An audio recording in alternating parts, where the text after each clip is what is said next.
Hi, welcome to How Was I Supposed to Know That? This is a podcast designed to give entrepreneurs a chance to tell their stories so that other entrepreneurs can hear what it's really like to grow and scale a business. My name is Bernard Williams, and I'm a small business attorney with a company called Company Counsel LLC in Greater Philadelphia. And I'm joined today with one of my good friends, Derek Anasiewicz, who's the founder and head coach of A to Z Family Business. Welcome, Derek. Thanks for having me. So, Derek, tell us a little bit about A to Z. A to Z is a construction company. We started off as more of a handyman company, which is relatively common in the construction industry to start off as a handyman and kind of like build your skill set and build your repertoire and like your customer base, and then call yourself a contractor kind of like later on down the road. So we're about 3.5 years in, and we now consider ourselves like a home improvement contractor. Okay, so you use a couple of terms there that I want to unpack a little bit if we can. Handyman, contractor, and construction. Can you unpack a little bit what the difference is? Yeah, so handyman is often referred to, and it might be a little bit more of a stereotype, but it's often referred to as dude with a truck is kind of like what we call it, right? So like they may not be insured, they may be insured, they might fall off a ladder and hurt themselves, but their price per hour is going to be tremendously less. They don't have a fleet of vehicles, they don't have insurances a lot of times, or at least the insurances that a lot of other companies may carry. And then a contractor or kind of construction is a little bit more experience, a higher quality of technician or employees that are working in your home, and our average job size, is a little bit higher than what it may be with a handyman. Okay. Yeah. And construction, where does that fall into the spectrum? Construction is kind of like an overall term for the industry in general, but it could land from handyman all the way to building a bridge or building a highway. So construction is a very, very broad term. So that's where my mind goes. It goes to the construction crews on I-95, right, or the building a high rise. Yeah, that kind of thing. But it's more than that. It's broader than that. It's a very, very broad term of somebody that works in the construction industry. Okay. Yeah. So how did you get into construction? By mistake. So I worked in restaurants for 23 years. Went to CIA up in New York, the Culinary Institute, worked in Michelin-starred restaurants in New York, and eventually moved over to fast casual, better quality of life with my kids. So like locally in Philly, I worked for Honeygrow as the corporate chef for them. And during COVID, the restaurant industry took a pretty tremendous turn and changed in a lot of ways. And I could not find a job at that time, at least, in the type of position that I was looking for. I've always been handy. My dad was always handy. My dad did everything in our house. So even though he was a horrible teacher, I at least got to watch him when I was a kid, which was cool. But he was not the best teacher in the world. But kind of with that, I had never hired a contractor in my life in my own home, and just whether it was a YouTube video or my dad calling my dad on the phone and asking him how to do something, I kind of figured stuff out in my own house. And during that time, my kids were home from school, so I was going stir crazy. I was home from work. It was COVID, like we were in quarantine, but contractors were allowed to go out and work. They were considered an essential employee. So with my daughter home from daycare and my oldest home from school, and my wife working from home as well, it gave me the opportunity to get out of the house. So I found apps called Handy and TaskRabbit that I would go out and like install a ceiling fan or a light fixture or hang a picture. I would even do like weeding in their gardens. It was just kind of like small tasks or jobs, putting together IKEA furniture.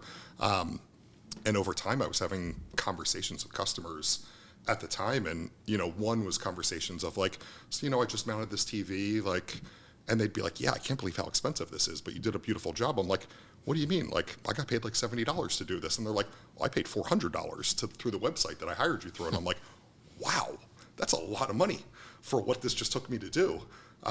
So then I started to do research, talking to more people, and them telling me that they couldn't find a contractor that would do the small jobs. Most contractors wanted to come in and do like the kitchens or bathrooms, and then most handymen were unfortunately flakes, or wouldn't show up, would say that they were going to come, the work would take forever, the price would change, they wouldn't have insurances, they would come in hungover or still on drugs. Like there were a lot of issues that homeowners dealt with, and they said we've never found a reputable company that would do the smaller jobs that most other contractors didn't want. So I started to kind of like take that, look at that and really think about it, did a lot of research and wrote a business plan in April of 2020, the beginning of April. And on April 7th is when I started the LLC for A to Z Family Business, and kind of put that business plan into effect.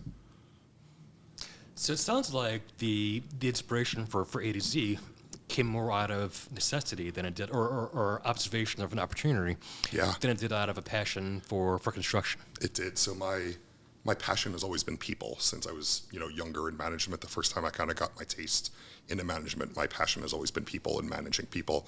And I've had bosses throughout my career tell me that it doesn't matter what industry you come from, management is management. P&Ls are P&Ls, people are people. Like, what they're doing is changing, but outside of that, for the most part, running a business is running a business. And for my years in restaurants, running a P&L was something I did on a daily, weekly basis, from small scale of running a single location to running 30, 40, 50 locations at different times with different concepts. So it kind of, the nuances of business seem the same, and I was able to kind of like bring that in. So I'm a big believer in the concept of transferable skills. But one of the things that I found, particularly in the legal profession, I've encountered a lot of people who have devoted a lot of time and, let's face it, a lot of money, Right. invested into their education, into training and into building up credentials. Yeah. And then once they had those credentials and once they have all that experience built up, they find it very, very, very difficult to pivot to something different, Right. even if they're miserable in what they're doing. Right. So you referred to some of your culinary credentials earlier, and I just want to go back and highlight some of them because, Yeah. for the foodies who are listening, they're pretty they're pretty impressive. They're right? fun. They're fun. Yeah. Right. You talked about being a graduate of the Culinary Institute of America. Yeah. You talked about working at Michelin star restaurants. I mean, these are the I don't know. For foodies, it's the epitome. The epitome. Yeah. That's probably the best way of saying it. Yeah. These are you're a legit chef, right? What was it like to pivot from that to something where you had zero experience? You saw the need, and you wanted to help people, but to go from the top of the pyramid, Right. To be at the bottom, at the very, very bottom. Can you talk about what that was like, and what your thought process was like? Yeah. In one of the restaurants I worked at, we had a core value that was always be learning and always be improving. And I kind of went into the construction industry with that in mind of like, I have a lot to learn. I may understand management, I might understand people, I may understand a business and P&L, but I've never owned my own business. I've never gotten audited for workers' comp or for liability insurance. That was a nice little surprise that you get an audit every year and that you get a massive bill in the mail. So that was a nice little surprise. But even estimating construction jobs, I'd never estimated a job before. I would do budgets and projections on food cost and like costing out menu items, but that's very, very different than costing out fixing drywall in your home or replacing a door or whatever the case may be. So it was a constant state of mind that I have to improve every single time. So I would send an estimate out, it would get accepted in the beginning, and that was probably my biggest area of opportunity was estimates in the beginning of getting them right. And my technician would finish 45 minutes late or 2 hours late, and I would take a 2-hour loss in profit on that job. But the next job, I made sure to increase my hours and my estimate that it made sense based on that job. And I continued to get to understand the nuances of things that I didn't think about, like cleaning up after a job takes a lot of time, or taking your tools out of your truck takes a lot of time, stopping at Home Depot or Lowe's takes a tremendous amount of time. And I never thought about those things in the very beginning. So it was just a constant state of always be learning, always be improving. And I find that that's also an area that a lot of people struggle in the construction industry, at least, that I see quite a few construction owners struggle with learning from their mistakes. And instead they can consistently make the same mistake over and over again. So I learned the hard way financially in a lot of ways. So one of the things that he shared that resonates with me is that when you were employed by somebody else, or maybe contracted with somebody else, Right. The customer paid $400 for the service. Yeah. You received $70 for the service. Yes. And your conclusion was that, wow, this customer is getting ripped off, or That was my first conclusion. right, or wow, look at all the profit this company is That was making. number two. Right. Yes. Which is very Yes. natural to conclude and very common to conclude. Yes. And at a moment or two ago, you just shared that part of your learning curve as a business owner yourself has been that you underestimated the time that it takes to actually get the job done at first. You forgot about, or you didn't think about the cleaning. You didn't think about the extra stuff, the ancillary things that were outside the core. The conversations with the customer that happen. So what would you say now to that $70 an hour technician? Right. What would that conversation look like? How would you respond to the idea that that customer is getting ripped off, or that company was coming away with a lot of profit? Now I understand that the profit margin was probably not as high as I thought it was back then, and the cost of a lead acquisition is tremendous, and to acquire customers. But I would say to myself back then, do it better. Be honest with the customer and give them a real price of what you honestly think it should take. I still think $400 was probably a ripoff to the customer, but I do think that there is an opportunity in the industry kind of like auto mechanics. There's a lot of contractors that are dishonest, and I think it's just prevalent, unfortunately, throughout the industry. And I think that just being honest with somebody of what it should actually take. You still have your profit margins. You still have a number you need to hit every single month. It's not about making as much profit as you possibly can. It's having that number in mind and basing your costs around hitting that number. So it's kind of like a book a great book actually, Profit First. But thinking about profit as you're creating your prices, as you're creating your estimates, that's built in to everything. So you said that it's not about making as much profit as you can. Do you want to walk that back? I'll give you a chance to walk that back. Yeah, no, you gotta walk that boundary, because it's not about the one job, the one customer. It's about the repeat business, because then there's no customer acquisition cost on that. So even though it may seem in the moment that charging an exorbitant amount of money, even if you can get away with it to somebody, is the right thing to do, they may never work with you again. They may also tell all of their friends, family, that they were very overpriced. Their work was good, but they were just too expensive to do the work. So if you kind of walk that line with profitability, but at the same point being honest, it allows you to create repeat business, because you're not trying to scam the customer or for take advantage of somebody, which is very easy to do, especially with electrical and plumbing, which is a little bit scarier. It's very easy to scare somebody into thinking that their house is going to burn down or flood. It's that honesty kind of goes a long way. So you mentioned that when you started out, your business plan was to do the small jobs that other people didn't want, that they just weren't interested in. Right. Then over time, you learned a little bit more about profit margin, and you learned about some of the things that needed to be included in the projections that maybe you hadn't included previously. Yeah, thought about at the beginning. So sitting here now that you've matured, now that you've kind of gone through this learning curve, right? Do you have the same business model, or are you still going after those small jobs that nobody else wants? We are, and that's still kind of our motto when I walk into somebody's home, or when anybody walks into somebody's home and kind of does an estimate or talks to somebody, is we don't do kitchens, we don't do large bathroom remodels, we don't do additions, and those are the jobs that most other contractors fight over and want, and there's crazy bidding wars. We typically do the other jobs that contractors don't want. However, we have seen a change of the very small handyman type jobs, changing out a doorknob, very, very simple jobs, picture hanging, things like that. We've seen a lot less of it. We still get it here and there, but tremendously less. And now we've seen our average job change, but still jobs that most contractors would typically walk away from, like changing out a front door or a back slider door, one window instead of doing 20 windows. Those are jobs that we see a lot of other contractors still walk away from, that we're happy to take on. And I feel like that niche kind of sets us apart from our competition. So it's interesting that you're still doing jobs that other contractors don't want, but the nature of those jobs has changed. Yeah, just the overall scope and size. All right. So what about the really tiny jobs, the changing the door handles and that kind of thing? Yeah, I think we're seeing that go to more the handyman that might come in at a much lower hourly rate, might not have a dispatch fee or a fee to go out to somebody's house that we have with a fleet of vehicles and insurance and fuel and all of the costs that are associated with that, which are things that I didn't think of when I first started, that I learned the hard way, of how much things like that cost in real life. It sounds cool, but in real life it's very expensive. Yeah. And they seem to add up, don't they? Very quickly. Yeah, very quickly. As a business owner myself, one of the learning curves was understanding just how much things added up. And, I remember that I used to believe that it takes money to make money. Somebody told me that a long time ago, and it set in. And I thought, all right, well, let me spend lavishly. And certainly that'll mean that it'll come back. I can relate.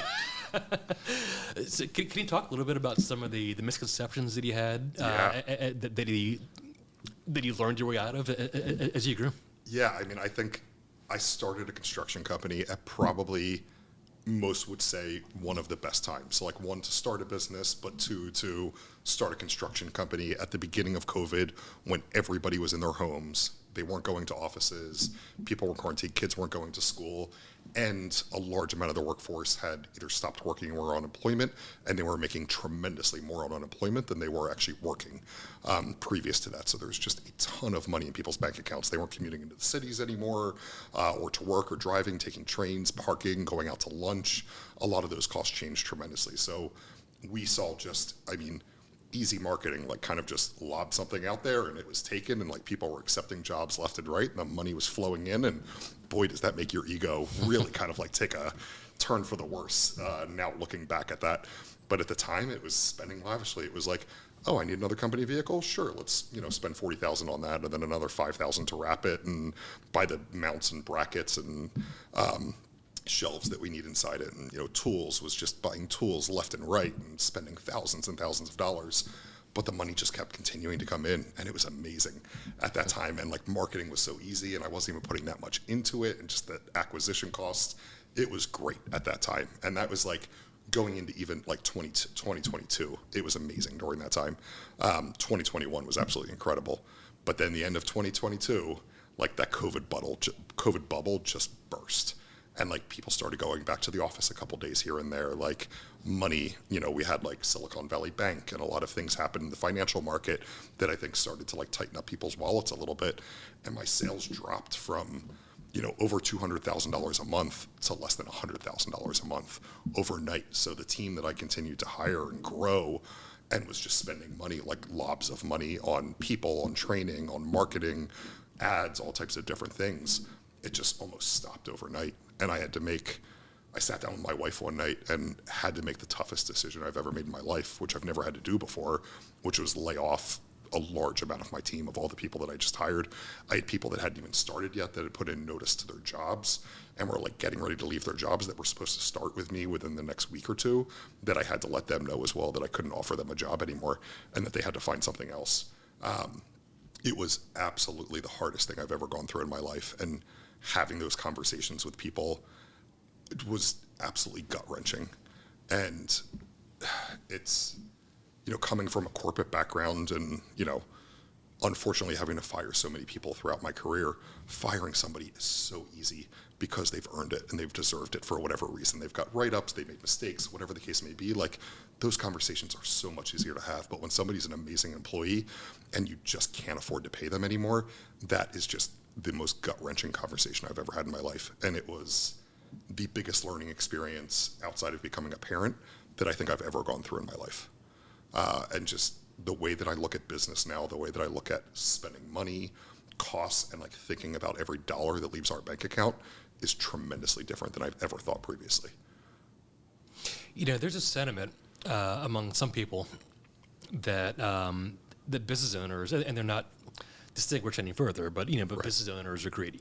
They care about the profit. They will underpay people. They'll overwork people, and they'll take their own salary and their own profits and call it a day. Right. But I'm listening to your story, and I'm listening to the struggle that you went through to communicate these layoffs.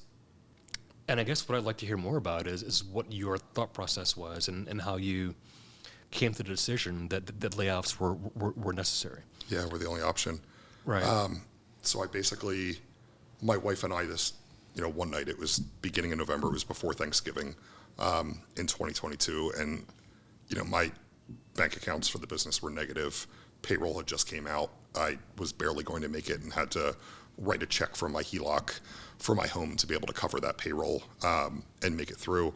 And I said to my wife, I was like, our next payroll, there's no way I can make it with the business. Like, it would be 70% the HELOC or our personal savings to be able to cover this. And I said to her, I was like, we can't, like, I've read too many books and heard too many stories and seen restaurants that have failed and people that have done that and like gotten themselves in horrible debt for their business. I was like, we can't do that. Like, that's just not what I want to do.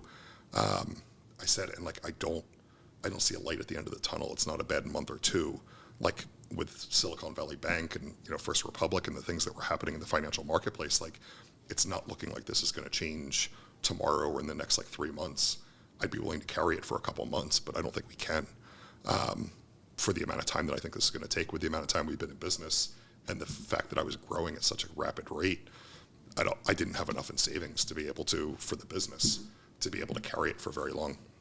So that decision happened that night sitting on our couch at home. And the next day it was just phone call or meeting, depending on where people were and how local they were, after another. And each one was worse and worse. And 3 of them were via FaceTime, and I was in tears talking to these people.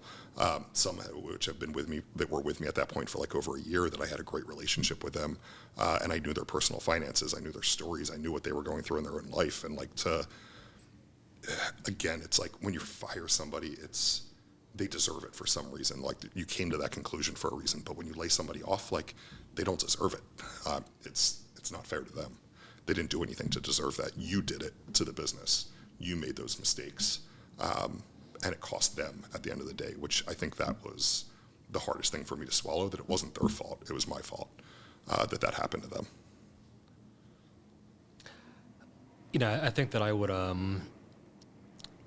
think we could have a healthy debate about whether it was your fault or whether it was I've had many people tell me that. Yeah, many people. And speaking as someone who has experienced a failed business where I had to close the doors and couldn't sell it, and experienced a personal bankruptcy arising out of that. Right. There's some personal blame to go around, but there's a lot of other factors as well. There were.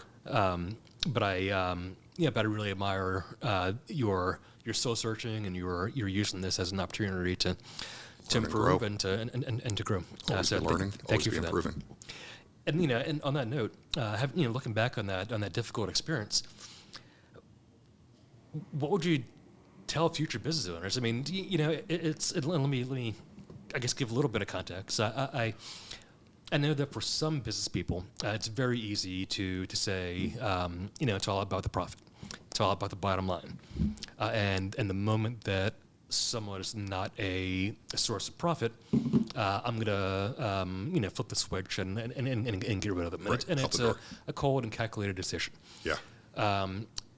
I know that I don't think that way, and clearly you don't either. So for someone like us, for whom it's a very, very emotional decision and a very hard thing to do, even if it's on paper the right thing to do, what advice would you give softies like us who've got to make these very, very, very difficult calls and communicate these very difficult decisions? Yeah, I mean, culture has always been a big thing for me. When I was in restaurants, it was what helped with my success in the restaurant industry and what I was able to accomplish in my career. A lot of it was due to culture. It was, people are everything, and people are what make our businesses come alive. For anybody that owns a business that has more than one employee, your people are what allow you to help pay your bills and have that profit and be able to go on that vacation and whatever the case may be. So, while it is a calculated decision on paper and numbers don't lie, behind every number there's a story. Behind every person there's a story. There's a wife or a significant other or a partner that is not working or also just lost their job, and that while simultaneously knowing what you have to do but still having to do it. But knowing that in the back of your mind, it was a testament months later as I started to receive emails and text messages and phone calls from the people that I laid off that continued to keep asking me, when can I come back? I don't want to work somewhere else. I'm on unemployment. I knew they were on unemployment because I was paying for it. But, I continued to get those. And I think that that's a testament that when people believe in you as a leader, they will do anything and everything. And that loyalty goes a long way. But unfortunately to some business owners, people are just a number. They have a dollar sign behind them, and they're a number on their employee roster of how many people they have. But that's unfortunately all they are. And typically, in my experience from what I've seen, those companies typically have pretty high turnover, which usually costs a lot more than a lot of the other mistakes you're going to make in life, in your business. Yeah, I saw a statistic recently that a bad hire cost an average of 15 times the amount of their annual salary. Yeah. I mean, it's insane numbers that nobody realizes. That's amazing. It's amazing. Just treat your people well, and like treat them well, but treat them fair, and you still have a business to run. You still have numbers. You still have budgets and forecasts that you need to hit. And like those are extremely important. But if you kind of have like that balance on both sides instead of just going on one side, I think you'll realize that the decisions you make will be a little bit more aligned with a great company culture, which will lead to higher profits in the long run. And kind of how I was speaking before, I could rip somebody off and do the $400 to mount a TV instead of the $250 that I might charge now to do that.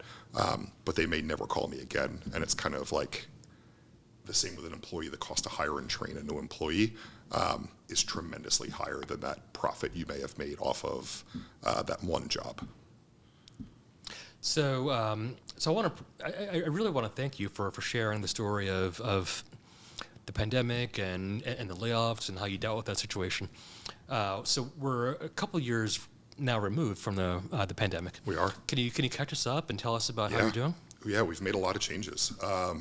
So one of the things I kind of realized coming out of that COVID bubble was that I was so dead set on W-2 employees and having culture and like how important that was. And like from a restaurant background, when you're paying somebody tremendously less per hour or per year to work for you, because it's a very different workforce, culture was everything. But what I realized as I started to learn more about running a business and the costs associated with it, like workers' comp insurance and liability insurance, the cost of vehicles, is that I could still have the great experience that our customers were having.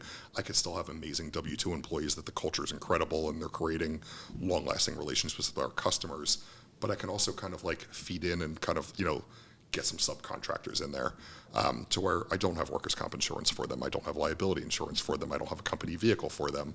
My costs are tremendously less for a subcontractor. So now kind of going into 23, the end of 23, and so far going into 24, about 6 or 7 months into 23, I did it into 2023, we're about 50-50 as far as our subcontractors and W-2 employees.